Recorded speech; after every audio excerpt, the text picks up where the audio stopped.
이렇게 유기견들 돌보는 시민단체입니다. 유튜브에 나온 동영상 보고 오늘 말씀과 깊은 연관이 있어서 제가 여러분에게 먼저 소개를 합니다. 이게 광화문에도 이런 일이 있나 보죠. 광화문 학대 강아지 소망이, 이름이 소망이가 됐는데 나중에 그 사건을 유튜브에 있는 동영상이니까 교회 홈페이지에도 올려놨습니다. 그러니까 같이 보시고 다시 확인하면 되겠습니다. 유기견이 참 비참하죠. 간디가 이런 말을 했어요. 그러니까 국가의 위대함, 그 나라의 도덕적 수준은 그 나라 사람들이 그 나라 동물들을 어떻게 대하는지, 어떻게 취급하는지 보면 안다. 그런 얘기를 했어요. 그러니까 동물한테 함부로 하고 막대하는 나라는 아무리 잘 먹고 잘 살고 뭐 뛰어난 나라라도 후진국이에요. 그러나 동물을 귀하게 여기고 그 생명을 존중하고 가치롭게 여기는 나라는, 그 나라는 좀 훌륭한 나라입니다. 제가 오늘 이 얘기를 할 건 왜 그러냐, 저 강아지 모습 보세요.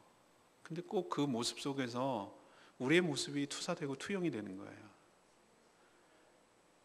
소망 없는 인생, 버려진 인생, 누구도 거들떠보지 않는 인생. 그러나 처음부터 그런 건 아니었어요. 유기견들 보면은 사랑을 받고 치료를 받고 회복이 되면 재롱을 피고 그 개답게 살아요. 활발하고 그 생명답게 그 생명의 모습이 나타나는 것이죠. 처음부터 그렇게 버려진 강아지는 아니었어요. 원래 그렇게 못되게 구는 것도 아니었어요. 사랑을 못 받았을 뿐이에요. 그러나 사랑을 받으면 그도 저렇게 회복이 되어서 그 쓰라린 공포스러운 상처를 다 극복하고 재롱을 떨고 그렇게 기뻐하고 즐겁게 살아가는 모습 통해서 우리의 모습도 그러지 않을까, 이런 생각 때문에 오늘 여러분에게 이 영상 보여주고 말씀을 전하려고 합니다. 우선 오늘 우리는 지금 쭉 이사야서를 묵상하고 있는데 오늘 저랑 같이 교독한 것은 43장입니다만 42장서부터 이게 연결되는 이야기예요. 오늘 여러분 함께 읽었던 8절 말씀 보세요. 눈이 있어도 보지 못하고 귀가 있어도 듣지 못하는 백성이라는 표현을 쓰고 있어요. 그게 바로 우리들의 모습이라는 것이죠. 하나님께서 우리에게 먼저 가르쳐 주시는 것이 있어요. 우리가 정말로 은혜가 은혜되게 하려면은 우리가 어떤 존재인지 어떤 처지인지를 분명하게 인식하고 있을 때, 우리가 어디에서 건짐을 받고 우리가 어떻게 해서 은혜를 경험했는지를 알 때, 이게 은혜구나, 뭐를 은혜라고 하는구나 라는 것을 더 뚜렷하게 아는 것이죠. 눈은 있어요. 근데 보지 못한대요. 귀가 있어도 듣지 못한대요. 이게 영적 장애인이 아니고 뭐겠습니까? 폼으로 있는 것이, 형태는 있으나 기능을 못하는, 이것은 영적 장애인이죠. 하나님께서 처음부터 우리를 그렇게 창조했는가? 그렇지 않아요. 우리가 정말 타락하고 죄로 인해서 망가져서 이런 장애를 갖게 된 것이죠. 그것을 42장 18절부터 25절은 쭉 설명해 놓고 있어요. 우리가 어떤 상태였고 어떤 존재에 있는지를 알 수가 있어요. 하나님의 원래 의도는 42장 21절에 나오죠. 이런 것이었어요. 여호와께서 그의 의로 말미암아 기쁨으로 교훈을 크게 하며 존귀하게 하려 하셨으나. 하나님께서 우리를 향한 원래 목적은 무엇이었습니까? 기쁨으로 교훈해주고 또 그 교훈을 받고 순종함으로 우리가 존귀한 존재가 되고 좀 행복하게 살아가는 것이 하나님께서 우리를 향한 원래 의도였어요. 우리가 원래 그런 존재였어요. 그렇게 지음을 받은 존재였어요. 그러나 그렇게 하나님을 하려고 했지만 하나님께 문제가 있는 것이 아니라 우리가 그걸 거절했어요. 하나님의 사랑을 거절하고 하나님의 교훈을 거절하고 내 마음대로 내 뜻대로 사는 것이 더 행복하다고 생각하고 하나님을 떠났어요. 하나님 품을 떠났어요. 그래서 우리의 영적인 감각들이 다 망가지고 깨지고 관계가 어려워지고 복의 근원 되시는 하나님으로부터 양식과 물과 모든 축복이 끊어지고 관계가 깨지고 멀어져서 우리가 살다 보니 어쩌다 보니 주인 잃은 유기견 같은 꼴이 돼버리고 말았다는 것이죠. 그래서 우리가 22절이 되었어요. 그렇게 했는데 하나님이 우리가 거절했더니 42장 22절에 이렇게 얘기합니다. 이 백성이 도둑 맞으며 탈취를 당하며 다 불 속에 잡히며 옥에 갇히도다. 노력을 당하되 구할 자가 없고 탈취를 당하되 되돌려주라 말할 자가 이게 우리의 실존이고 우리의 상태였습니다. 하나님을 떠나서 스스로 자기가 마음대로 살겠다고 한 인간의 비참한 모습을 이 한 구절은 잘 설명하고 있죠. 우리 인생이 도둑 맞았어요. 그리고 내가 갖고 있는 모든 재능들, 모든 것들이 다 빼앗겼어요. 도둑 맞았어요. 우리 물건만, 소유만 도둑 맞았다는 게 아니에요. 내 생명도 갈취를 당하고, 내 재능도, 내 삶도, 내 인생도, 내 꿈도, 이 모든 것들이 다 도둑 맞았어요. 갈취를 당했어요. 그리고 나는 갇혀버렸어요. 굴에 갇혔어요. 옥에 갇혔어요. 가두어졌어요. 자유가 내가 마음대로 사는 것이 자유라고 생각했는데 오히려 자유를 박탈당하고 사단에게 사로잡혀서 노예로 사로잡히고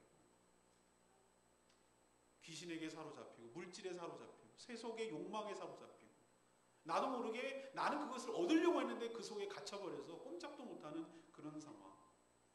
내 온 인생들 내가 갖고 있는 모든 것들을 다 노력질 당하고 빼앗겨도 그 누구도 내 편이 되어주어서 너 그러지 마 돌려줘 라고 말할 자가 아무도 없다는 거예요. 내 편이 없다는 거예요. 이게 우리의 인간의 모습이에요.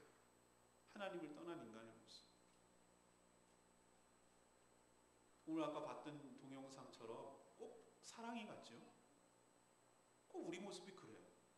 누구도 거들떠보지 않고 시끄럽다고 내동댕이 쳐서 죽을 지경에 이르는, 그러나 누구도 거들떠보지 않고 거두지 않는, 누구도 먹을 것을 깨끗한 물을 공급해 주지 않아서 정말 사는 게 사는 것이 아닌, 그게 바로 하나님을 떠난 유기용 같은 우리들의 모습.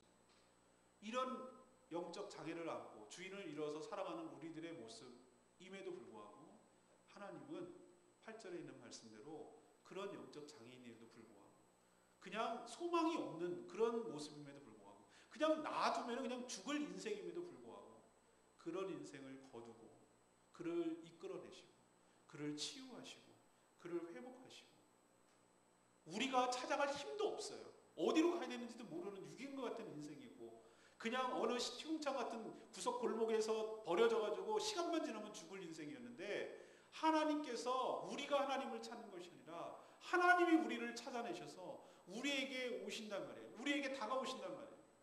그래서 우리를 끄집어내어 주시는 것, 우리를 구출해내어 주시는 것, 이게 구원이고 이게 하나님의 은혜인 줄로 믿습니다. 은혜가 은혜답기 위해서는 내가 은혜 받기 전의 모습을 잘 알고 있어야 돼요. 그리고 은혜를 어떻게 경험했는지, 그리고 은혜 받은 이후의 모습이 어떤지를 잊어버릴 때 나는 은혜를 잊어버리게 되고, 은혜를 잊어버리는 순간 내 인생은 또 은혜 없이 사는 인생이 되는 것이에요. 사랑하는 여러분, 여러분이 어떻게 해서 건짐을 받았는지 잊지 않기를 원합니다. 그리고 어떤 하나님의 사랑을 받았는지 잊지 않기를 원합니다.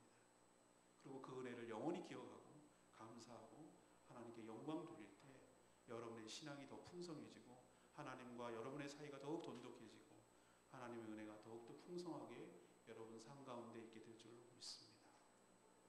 두 번째 얘기는 하나님은 우리가 생각하는 것보다 훨씬 더 우리를 사랑한다는 것을 우리에게 얘기해 주세요. 오늘 여러분과 같이 읽었던 43장의 그 얘기입니다. 하나님이 뭐라고 그러시냐면 나를 지으셨대. 우리 사람으로 치면 우리를 낳으신 것이죠. 하나님은 영이시기 때문에 우리 몸으로 출산하지는 않죠. 그러나 성령으로 우리를 낳으시고 우리를 창조하셨다는 우리를 존재 있게 하시고 우리가 우리 되게 하시고 우리가 있게 하셨다는 것이죠. 우리의 존재, being이 있도록 하신 분이라는 뜻이죠. 그리고 이름을 불러주셨어요. 이름을 부른다는 얘기는 하나님과 우리와의 관계를 맺는다는 뜻이에요. 여러분 잘 아는 시 중고등학교 때 학교 배우죠. 김춘수님의 꽃이라는 시 있잖아요. 내가 그의 이름을 불러줄 때 그가 나에게로 다가오는 것이에요. 내가 그 이름을 불러주지 않으면 그와 나는 아무 상관이 없는 존재예요. 내가 그의 이름을 불러줄 때 그는 나에게로 오는 것이에요. 이름을 불러준다는 것은 야 누구야 라고 말하는 단순히 호칭을 말하는 것이 아니에요. 둘 사이의 관계를 의미하는 것이에요. 아무런 관계없던 그 유기견 같은 그에게 하나님은 찾아오셔서 그 버려진 죽어가는 그 개에게 소망이라고, 너는 소망이라고, 모든 죽어가는 개들에게 소망이라고, 너는 살 수 있다고, 모든 불쌍한 개들에게 너에게 소망을 주는 존재라고. 그렇게 그와의 관계를 불러주는 것, 그의 관계를 규정지어주는 것. 이게 바로 이름을 불러준다는 거예요. 하나님은 우리 그냥 잊혀져 버리는, 스쳐 지나가는 인생, 수없는 인간들이 태어나고 수없는 인간들이 죽어가는 이 수많은 인간 속에서 하나님 속에서 특별히 지목하여서 나를 불러주셨어요. 그게 나예요. 그리고 제 이름을 아세요. 내 이름 아시죠? 내 생각도. 하나님께서 나를 불러주시는 것이 얼마나 큰 특권이고 얼마나 큰 축복인지 여러분을 깨달으셔야 될 줄 압니다. 그리고 뭐라고 오늘 선언하시는가? 너는 내가 너를 지명하여 불렀나니 너는 내 것이라. 너는 내 것이라. 우리들은 내 것이라 이렇게 말할 때 왜 내가 소유해요? 이게 아직도 우리의 죄성이 남아있어서요. 우리는 내 것이다, 소유다라고 하면 내가 마음대로 부릴 수 있는 노예라고 생각하는데 이게 사단이 우리에게 주는 잘못된 생각이에요. 우리도 멋진 영화 같은 데서 보면 대사가 나오죠. 예? 비록 조폭 출신이긴 하지만 멋진 여자한테 넌 내 끼다 뭐 이러면서 이렇게 경성명을 하잖아요. 그건 뭘 말하는 거죠? 내가 너에 대해서 책임을 진다. 내가 너만 사랑하겠다. 그런 의미잖아요. 내 거라고 해서 내가 내 맘대로 할게라는 그런 어떤 소유의 개념입니까? 사랑과 인격 대 인격과의 관계는 너는 내 것이라고 말했을 때 그건 노예라는 의미가 아니라 내가 너에 대해서 책임질게. 나는 너를 지극히 사랑해 라는 의미죠. 하나님께서 오늘 우리에게 고백하고 계세요. 하나님이 정말 우리 같은 미천한 존재에게 유기같이 버려진 존재에게 이렇게 말하지 않으셔도 상관없어요. 할 말이 없어요. 우리는 그런 존재였어요. 근데 하나님 우리를 찾아오셔서 너는 내 거야. 내가 너 책임질게. 내가 너 살린다. 내가 너 반드시 끝까지 책임진다. 라고 말하는 의미로 너는 내 것이야. 라고 말하는 그런 의미인 거 여러분 기억하시고 하나님께서 여러분에게 일일이 찾아오셔서 여러분의 이름을 불러주시고 너는 내 거라고 고백하는 그 하나님의 사랑을 받아들이시기를 바랍니다. 그런 사랑을 받는 자들은 2절에 있는 말씀대로 우리가 물 가운데로 지날 때에 내가 너와 함께 할 것이라. 강을 건널 때에 물이 너를 침몰하지 못할 것이고 네가 불 가운데로 지날 때에 타지도 아니할 것이고 불꽃이 너를 사르지도 못하리니. 여기서의 물과 불은 우리 인간이 당할 수 있는 다양한 종류의 위험을 이렇게 은유로 얘기하시는 것이죠. 강은 우리가 인생의 큰 고비를 넘어가야 될 때의 상징적인 의미예요. 불꽃 가운데로 통과하는 것은 우리가 정말로 뜨거워서 힘든 인생의 고난과 공경을 처했을 때 그때를 상징하는 것이죠. 우리가 어떤 종류의 위험과 어려움과 힘듦을 통과할지라도 하나님께서는 너는 내 거야 라고 그 말씀하신 그 의미처럼 하나님께서 우리의 모든 삶을 보호하시며 그것을 보호하시며 지켜주시며 우리가 가진 모든 두려움을 하나님께서 친히 제거하여 주실 줄로 믿습니다. 이게 너는 내 것이라는 의미예요.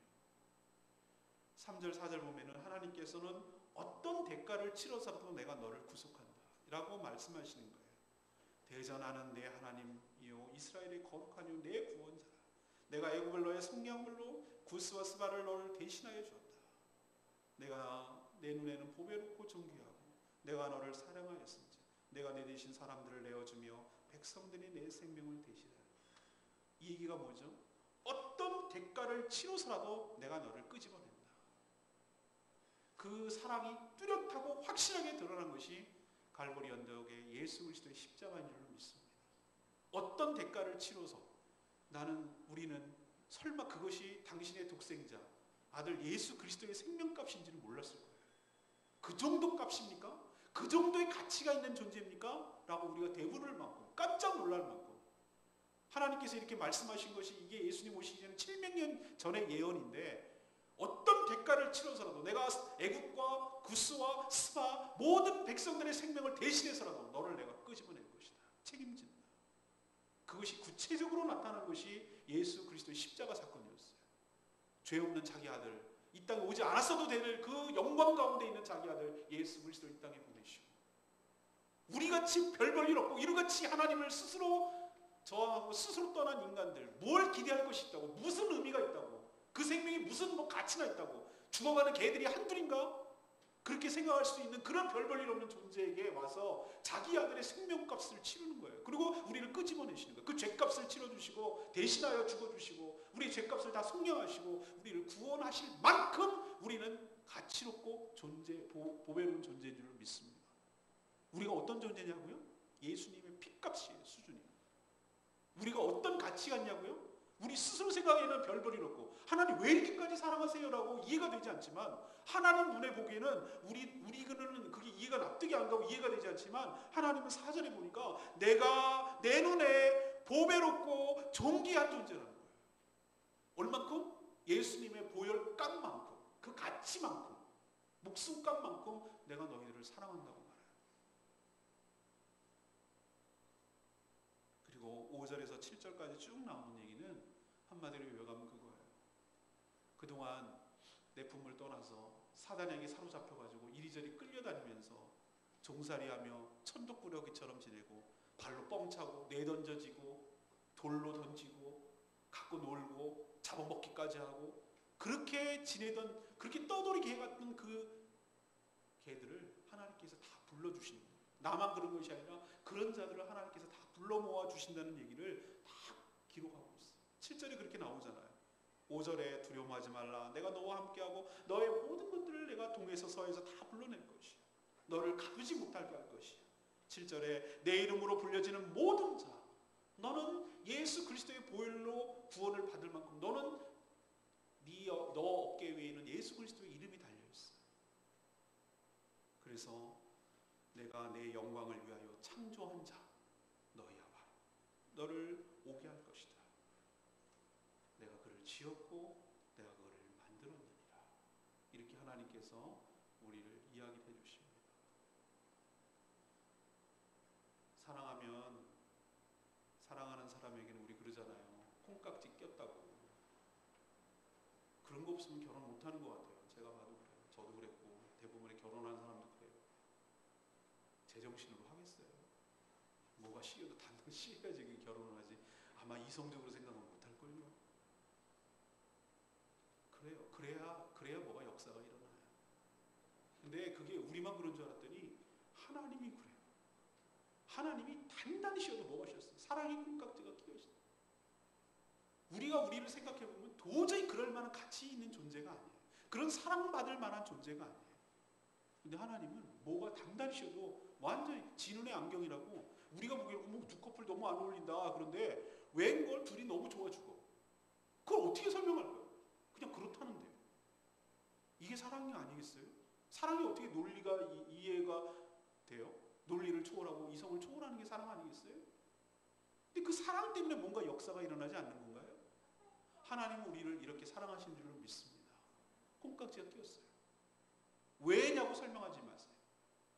왜는 이성을 전제로 하는 말이기 때문에 안 통해요. 사랑은 이성을 초월해요. 그러나 분명한 사실, 하나님은 우리를 보배롭고 존귀한 존재로 여겨주시고 또 그렇게 취급하시고 그렇게 존귀한 존재로 대하는 줄 여러분 기억하시기를 바랍니다. 잊지 말아야 될 사실, 하나님은 우리가 생각하는 것보다 하나님 우리를 훨씬 더 사랑하세요. 마지막으로 너는 내 것이라는 의미를 볼까요? 하나님 왜 우리를 구원하시고 왜 우리를 이렇게까지 하실까? 아까 카라에서 그 소망이를 죽어가는 소망이 그건 정말로 그 희망이 없는 거거든요. 그게는 그 정도쯤 됐으면은 그거는 기적, 살아난 게 기적이에요. 두개골이 깨지고 뭐 이런 어떻게 살겠어요? 눈도 한쪽에 한쪽 다리는 망가졌고. 근데 기적적으로 살아났어요. 그리고 그 과정을 비디오로 찍었어요. 그러면 이 소망이가 다니고 소망이가 움직이고 소망이가 이 영상이 방영될 때마다 그 소망이는 어떤 존재가 되느냐 하면은 자기 삶을 보여주는 것이지만 많은 유기견들에게 희망이 되고 또 많은 개를 함부로 확대하고 함부로 다루는 사람들에게 경각심을 주고 수많은 유기견들의 소망이 되어주는 거예요. 그가 살아서 움직이고 존재한다는 그 자체가 바로 모든 사람들, 모든 개들의 소망이 되어주는 거예요. 하나님께서 우리를 왜 구원하시고 왜 건져주십니까? 하나님께서 우리를 건져주심으로 인하여, 구원하심으로 인하여 하나님의 종, 하나님의 증인으로 살기를 바라시는 줄 믿습니다. 이것도 사단이 주는 잘못된 오해 중에 하나예요. 뭐 종으로 삼아주신다고? 뭐 또 이쪽 종에서 이쪽 종으로 옮겼구만. 회사 여기에 종업원에서 이쪽 종업원으로 옮겼구만. 이렇게 사단이 생각하도록 만들어요. 아니에요. 여기서 이 종이란 명칭이 종일 뿐이고 하나님께서 우리에게 쓰임을 받는다는 의미에서. 근데 우리는 누구에게 쓰임을 받느냐에 따라서 천지 차이거든요. 조폭 두목에게 쓰임 받는 거냐, 정말 나라를 위해서 대통령이 우리를 불러다가 쓰느냐, 이건 천지 차이거든요. 하나님께서 우리를 불러다 쓰는 것은 거룩한 목적 때문에, 거룩한 일 때문에 사용하시는 줄로 믿습니다. 그럼 왜 하나님께서 우리를 불러주시는데요? 9절에 나오죠. 여러분 읽지 않았지만 9절에 있는 얘기입니다. 열방은 모였고 민족들은 회집하였는데 그들 중에 누가 이 일을 알려주며, 이렇게 할 구원의 플랜을 누가 알려주며 이전의 일들을 누가 들려주겠느냐. 그들이 그들의 증인을 세워서 자기가 옳음을 나타내고 듣는 자들이 옳다고 말해봐라. 이건 꼭 법정 용어예요. 하나님께서 법정을 열어서 재판정에서 너희들 열방들 다 나와. 누가 이런 자들을 구원해냈는지, 이런 계획을 누가 세웠는지, 이 계획을 어떻게 실행할 수 있는지, 그리고 실행해냈는지 누가 얘기해봐라. 누가 일을 행할 수 있는지 얘기해보라는 거예요. 입을 다물게 만드시는 것이죠. 그러면서 내가 왜 이들을 구원했는지 알겠느냐? 내가 왜 유기인 같은 이 이스라엘 백성들, 이 유다 백성들을 내가 왜 끄집어내는 줄 알겠느냐라고 말하는 10절에 나오죠. 나 여호와가 말하는 거야. 너희는 나의 증인, 나의 종으로 택함을 입었나니 이는 너희가 나를 알고 믿으며 내가 그인 줄 깨닫게 하려 합니다. 나의 전에 징을 받은 신이 없었느니라. 나의 후에도 없느니라. 나하고 나 여호와라. 나 외에 구원자가 없느니라. 이게 뭘까요? 이 세상을 누가 창조했는지, 그리고 이 세상을 누가 지배하는지, 누가 통치하고 누가 주관해가는지, 누가 이 역사의, 이 생명의 모든 나라의 주인 되시는지, 이스라엘 백성들을 구원하시는 과정을 통해서 뚜렷하게 증거하고 뚜렷하게 부각시키고 뚜렷하게 각인시키려는 의도가 하나님의 구원의 목적 중에 하나예요. 그래서 그런 우리, 유기경 같은 우리들을 좋은 주인 만나서 회복이 되고, 그리고 우리가 사람답게 살아갈 수 있도록 은혜 베풀어 주셔서 그런 모든 전 과정을 내가 다 체험했으므로 이런 인격적인 체험, 그래서 하나님의 존재, 그리고 하나님의 인격, 하나님의 능력, 이 모든 것을 내가 직접 체험했습니다. 내가 모르는 것, 내가 알고 배운 것, 내가 책에서 배운 거 말고 내가 직접 체험한 것은 얘기할 수 있잖아요. 내가 직접 만나고 내가 어떤 상황에서 구원을 받았는지, 나 같은 자를 어떻게 하나님이 사랑해 주시는지에 대해서는 얘기해 줄 수 있잖아요. 그건 내 얘기니까. 그리고 동시에 내 얘기자고는 하나님의 사랑 이야기니까. 하나님께서 우리를 왜 불러주셨냐고요? 너 어려운 얘기 하지 마. 너가 뭐 삼위일체가 어떻고 하나님의 섭리와 역사가 어떻고 그건 목사님들 알아서 하게 해라.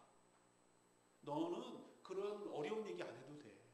내가 너한테 부탁하는 것은, 내 종으로 삼은 것은 내가 너를 부려먹으려고 그런 게 아니고 이거 얘기해 주지 않겠니? 네가 어떤 상황이었는데, 네가 어떤 존재였는데, 근데 어떻게 해서 주님을 만나고, 어떤 과정으로 치유함을 받았고, 어떻게 해서 내가 죽어가던 생명이 살아나고, 내가 어떻게 해서 사람답게 살게 되었고, 그리고 그 사랑을 내가 받고 있는지, 내가 지금 얼마나 행복한지, 그리고 얼마나 내가 기쁜지, 그 얘기, 네가 체험한 얘기를 해주지 않겠니? 이게 증인 아니고 뭐겠습니까? 우리는 전도한다고 그러면 굉장히 어려워합니다. 논리적으로 뭔가 설명해야 될 것 같고, 그런데 하나님은 우리들에게 너 전도해라 말을 하는 것은 사람이 붙인 이름이고, 하나님은 성경의 표현은 뭐냐면 내 증인이 되라고 하셨어요. 증인이 되라. 증인은 훨씬 쉬워요. 법정에서 보면은 증인은 학력이 뛰어나고 대졸 이상 뭐 사회적 지위가 어떻고 뭐 이런 사람을 증인으로 부르잖아요. 증인은 누구를 부르는가? 그 현장에서 목격한 사람, 체험한 사람을 불러요. 사랑하는 여러분, 우리도 여러분이 하나님 앞에서 제가 설명한 거, 우리가 어떤 존재인지를 깨닫고, 그래서 은혜를 경험한 거, 그리고 하나님께서 나를 어떻게 사랑하는지 그 사랑을 체험하고, 마지막으로 제가 여러분에게 드리고 싶은 얘기는 그 사랑, 그 체험, 그것을 주변 사람들에게, 아직도 깨닫지 못하고 아직도 떠돌이개처럼 살아가는 불쌍한 인생들에게 하나님이 다가서면 날 잡아먹을 줄 알고 무서워서 도망가는 그 유기견 같은 떠돌이 개 같은 불쌍하게 죽어가면서 살아가는 그 시간만 지나면 죽어갈 그 떠돌이 개 같은 인생이, 너가 개였잖아. 넌 똑같은 입장이니까 얘기 잘해줄 수 있잖아. 내가 얘기하면 도망가고 있는데, 내가 다가서려고 하면 저렇게 몸서리치고 뒤로 도망가는데, 무서워서 도망치고 뒷걸음치는데, 넌 같은 개였잖아. 같은 개잖아. 그러니까 네의 언어로 얘기를 해줘. 네 멍멍이의 언어로 얘기를 해주려. 내가 어떻게 해서 구원을 받았는지, 내가 어떤 사랑을 받았는지, 내가 너 같았는데 내가 좋은 주인 만나서 내가 어떻게 살아가게 되었는지 네 개의 언어로 얘기해 주라고. 너의 언어로 얘기해 주라. 이게 증인의 삶이고 우리를 구원해 주신 목적인 줄로 믿습니다. 그 사명 잘 감당할 때 우리는 구원받은 가치를 증명해내는 것이에요. 우리가 소망이처럼 행복하게 잘 살 때 그 유기견을 구원해준 자들과 단체를 기쁘게 해주는 것이에요. 우리가 우리답게 살아갈 때, 우리가 구원받은 자답게 살아갈 때 구원해주신 그분을 기쁘게 해드리는 것이에요. 이게 구원의 목적이에요. 저는 소명은 사명으로 이어진다고 늘 말씀드립니다. 소명이란 뭔가? 콜링. 하나님께서 불러주시는 것이에요. 많고 많은 사람들 중에 불러주시는 것을 저는 소명이라 한다면, 소명은 소명으로 끝나지 않아요. 항상 불러주시면은 항상 사명이 연결되어 있어요. 미션이죠. 여러분 소명으로 그치지 않기를 원합니다. 여러분의 소명이 사명으로 이어지기를 원합니다. 어려운 것 아니에요. 여러분에게 어려운 거 요구하지 않아요. 뭐 요구하는가? 네가 받았던 사랑, 네가 받았던 체험, 네가 받았던 그거, 아직도 그걸 깨닫지 못하는 사람, 알지 못하는 사람들에게 그것을 전하고 알려줘라. 하나님의 살아계심, 하나님의 선하심, 하나님의 능력, 하나님의 위대하심, 그 하나님의 사랑을 깨닫지 못하는 자에게 알려줘라. 그게 네 사명이야. 내가 그러려고 너를 불렀어. 이거 좀 해줄 수 있지 않겠니? 이렇게 하나님이 우리에게 얘기해 주시는 거예요. 죽다 살았는데 그거 못하겠어요? 여러분 그거 못하겠어요? 그건 정말 아니죠. 여러분 정말 어떤 존재였는지 여러분 안다면 그거 못하겠어요. 그거는 정말 나를 구원해 주신 분에 대한 도리가 아니에요. 그게 배은망덕이에요.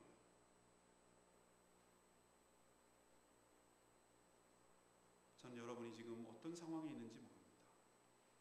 근데 하나님께서 오늘 읽진 않았습니다만 우리 그제 묵상한 거 있죠. 43장 18절. 너희는 이전 일을 기억하지 말며 옛날 일을 생각하지 말라. 보라 내가 새 일을 행하리니 이제 나타낼 것이라.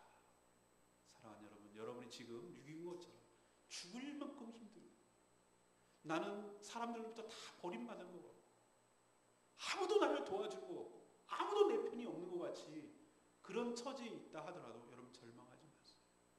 하나님께서 너희들의 과거의 쓰린 아픔들, 상처들, 이런 거 이제는 기억하지 마. 옛날 일 생각하지 마. 그랬으니 난 그렇게 살아갈 거라고 단정짓지도 마. 이제는 내가 너희를 새 일을 행할 것인데, 너를 살려내는 작업을 시작할 건데, 생명 프로젝트를 시작할 건데, 너를 너답게 살도록 내가 만들 것인데 이제 곧 나타낼 것이다. 그러니 소망을 갖고 희망을 가지고 다시 생명답게 살려보라. 이것이 우리를 향한 하나님의 메시지, 하나님의 사랑 고백인 줄로 믿습니다. 사랑하는 여러분, 처음부터 막대 묵은 개는 없었어요. 유기견도 사랑을 받으면 완전히 달라지듯이 우리도 하나님의 사랑을 듬뿍 받으면 우리도 완전히 다른 인생을 살게 될 줄로 믿습니다. 커다란 기쁨과 행복이 넘쳐나는 것이, 개가 얼마나 뛰어노면서 행복해 보입니까? 그 과거의 상처가 어디가 보입니까? 그가 맛있게 받아먹고 그 들판을 풀밭을 뛰어노는 모습 속에서 과거의 상처가 보입니까? 우리 눈에는 보이죠. 그러나 그 개는 너무 행복해요. 과거에 무슨 일이 있었냐는 듯이 그렇게 살아가는 모습 속에서 행복을 느끼잖아요. 여러분도 그럴 거예요. 여러분도 지금 비참하다고 여러분의 그 인생 그대로 끝날 인생이 아니에요. 하나님의 사랑을 받기만 하면, 하나님의 치유의 손길을 받기만 하면, 하나님께서 여러분을 살려주시기만 하면, 하나님께서 여러분을 거두시고 먹이시고 여러분을 안아주시기만 하면 그 사랑을 받으면 여러분도 회복되고 여러분답게 살아갈 것이고 그 생명의 꽃이 활짝 피게 될 것이고 생명이 생명답게 될 줄로 믿습니다. 소망을 가지십시오.